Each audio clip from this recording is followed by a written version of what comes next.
Apa kabarnya hari ini? Masih baik-baik aja kan? Di video kali ini kita melanjutkan cerita Donghua Battle Truck Devon. Oke, nggak usah lama-lama lagi, kita langsung aja ke cerita. Oh, kalau begitu saya butuh peta bintang terbaru dari alam suci Buddha ilahi, serta semua informasi tentang laut jiwa spiritual 7 warna. Semakin detail, semakin baik. Jika para penjaga sudah sampai sejauh ini, jika masalah ini bisa diselesaikan hanya dengan token Gio emas hitam, maka itu akan ideal. Begitu He Xianren selesai berbicara, dua penjaga segera mundur. Yang mulia, silakan pergi ke ruang tenang Krista Harta Karun untuk minum teh atau anggur berkualitas. Apapun yang Anda butuhkan, kami telah mengirim seseorang untuk mencarinya dan akan segera diantarkan kepada Anda. Kepala penjaga menyatukan kedua tangannya sebagai salam dan memimpin He Xianren. Kemudian Xiaoyan dan Yonantian melewati lorong yang menyerupai air terjun cahaya bintang dan mereka segera tiba di puncak bangunan yang tampak seperti rumah lelang. Tempat ini dipenuhi rune pembatas yang menyembunyikan aura seseorang, hanya gugusan cahaya yang terlihat, tetapi sosok di dalamnya tidak dapat dikenali. Sama seperti ketika Xiaoyan dan yang lainnya memasuki ruang meditasi kristal.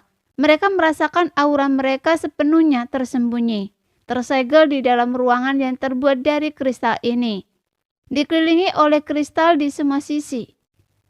Setelah masuk, ruang meditasi kristal langsung berubah. Setiap kristal menampilkan cahaya dan bayangan, namun suara dapat terdengar. Seketika, ruangan yang sunyi itu terasa seperti rumah lelang, dikelilingi orang, tetapi tidak ada suara kecuali suara para juru lelang di panggung lelang, dan suara palu yang menghantam meja. Mereka sebenarnya berada di ruang kristal yang sunyi sepanjang waktu, tetapi di bawah kristal istimewa ini, mereka merasa seolah-olah benar-benar berada di rumah lelang yang ramai. Bahkan panggung lelang di layar cahaya itu tampak mempesona. Dan seorang Dewi Anggun berdiri di atas panggung tinggi. Ia mengenakan congsam perak ketat yang melambai seperti cahaya bulan, dihiasi dengan ukiran rune bintang yang rumit. Temperamennya halus dan elegan, dan setiap gerakannya tampak membawa ritme ilahi. Begitu dia muncul, para dewa yang hadir langsung bersorak dan berseru yang jelas mencerminkan pengejaran kesucian dan kemegahan para dewa. Para tamu terhormat, item berikutnya adalah salah satu sorotan dari harta karun artefak langka dalam acara besar ini. Suara sang dewi terdengar jernih seperti musik surgawi dan terus mengalir. Benda ini disebut pasir bintang penstabil jiwa. Ia berasal dari kedalaman galaksi kuno yang hancur dan telah dimurnikan selama bertahun-tahun yang tak terhitung jumlahnya. Ia mengandung jejak esensi abadi jiwa bintang dan memiliki kegunaan yang tak terbatas.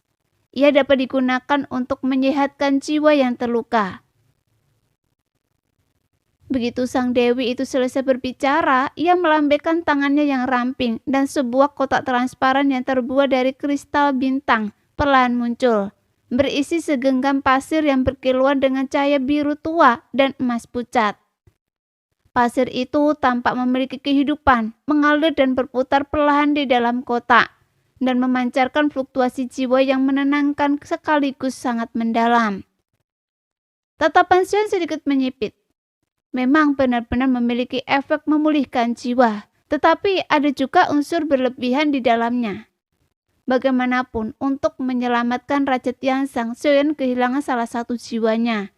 Meskipun ini tidak akan berdampak signifikan padanya dalam jangka pendek, tetapi jika dia tidak membangunnya kembali, itu hanya akan menjadi semakin berbahaya bagi Xiaoyan, dan akan sulit bagi kekuatan jiwanya untuk terus meningkat. Penawaran awal 3 juta koin iblis ilahi. Wanita dari klan ilahi mengumumkan. Koin iblis ilahi? Xiaoyan bergumam pelan. Karena dia belum pernah mendengar mata uang tersebut. Tetapi seharusnya itu adalah mata uang unik yang digunakan di rumah lelang iblis ilahi. Namun Sioyen tidak memiliki satu koin pun. Hanya saja Sioyen juga tidak perlu khawatir karena meskipun dia tidak memilikinya, tetapi Hesianren di sampingnya adalah cerita yang berbeda.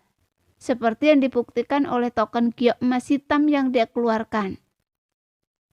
Pasar bintang pembentuk jiwa itu berlebihan. Hal-hal seperti itu sama sekali tidak berharga. Hesianren mencemoohnya, sama sekali tidak memperhatikannya. Begitu dia selesai berbicara, lampu penawaran mulai melonjak dan melompat liar di berbagai ruangan pribadi. 4,5 juta, 5 juta, 5.300.000 koin iblis ilahi. Sioyen jelas melihat bahwa penawaran untuk koin emas raksasa di kedua sisi platform lelang terus diperbarui dan harganya dengan cepat menembus angka 8 juta koin iblis ilahi. Tepat ketika harga akan turun dan barang itu akan dilelang, Sioyen tiba-tiba angkat bicara. Saudara He, salah satu jiwa saya telah rusak. Mungkin itu adalah sesuatu yang dapat memperbaiki jiwa saya. Jadi itu mungkin akan berguna bagi saya. Sioyen berkata sambil tersenyum masam. Saat ini, saya tidak memiliki apapun yang dapat membantu saya pulih. Saya bahkan tidak memiliki koin iblis ilahi ini. Jadi bisakah saudara He meminjamkannya kepada saya? Mendengar itu, Hesianren tampak terkejut. Jelas dia tidak menyangka Sioyen menginginkannya. Jadi dia segera menoleh ke arah penjaga di sampingnya. Saya akan mengambilnya. Begitu Hesianren selesai berbicara, dinding kristal langsung diselimuti cahaya hitam keemasan yang membuat Dewi yang bertanggung jawab atas lelang itu terkejut.